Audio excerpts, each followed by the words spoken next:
I'm not trying to be rude. It's October 29th, and I just saw the news, and there was, let me see, a package bomb intercepted, a school fight ended with a 16-year-old shooting a 16-year-old and the kid dying, and then another school where a kid shot his bully and turned himself in.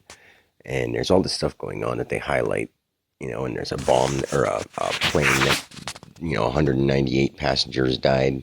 And I happened to notice this right before that. My parents were talking about the wall of Mexico from Trump, which, Mexico, that's another name of another imaginary line.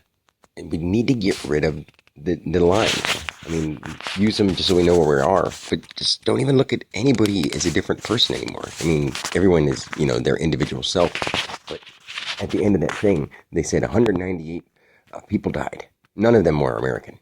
So then they moved on to the next thing. You know what I mean? Like, that's just, to me, who cares if they weren't American? I mean, it's tragic that it happened. I'm not going to sulk on it. If it would have been someone I know personally, it would have been more, hurtful, but I would have to accept it. The thing is, you have to learn to accept stuff because it's all there for a reason. It's happening the way it's supposed to for the people who it happened to. Somehow it happened to them for a reason. It was supposed to.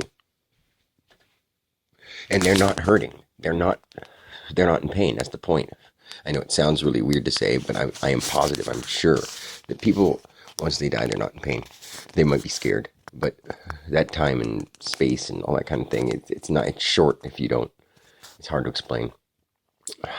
You stay in a little the lobby until you go back. If you're not ready to go to the next spot, you don't go to the next spot. You don't sit there and torture. You go back to incarnation. You don't sit there and get tormented and scared. There's certain people who have certain things, and there are different cases, but it's not as extreme as people make it. So, anyway, I'm just saying, during that whole process, I started thinking, it's sort of horrible that all those things happen, and I was like, life is what you make it. I'm looking out here, I'm thinking, like, all these people are doing their different things, and they're worrying about all these things that are going on, they're discussing bad stuff and being unhappy and blah blah blah. So I'm thinking to myself, what can I do? I'd rather just stay to myself most of the time. So then I was like, I can do whatever I want. It's all about your imagination. And as soon as I said my imagination, I got a tingle inside me, and I'm thinking like God's inside me saying, of course, there you go, you're on the right track. And I was like, why not just pretend you have the life you want? And as soon as I pretend, I almost shook so hard I almost dropped my coffee cup. But it's one of those things where it's like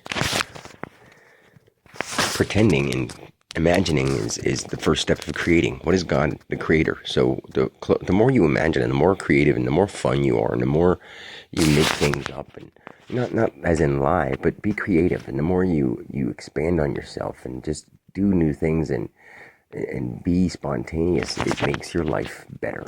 So get out of so many routines. Keep your ones you need for yourself, but add some spontaneity to your life. Try to imagine, have fun, make believe, pretend, make yourself believe, okay?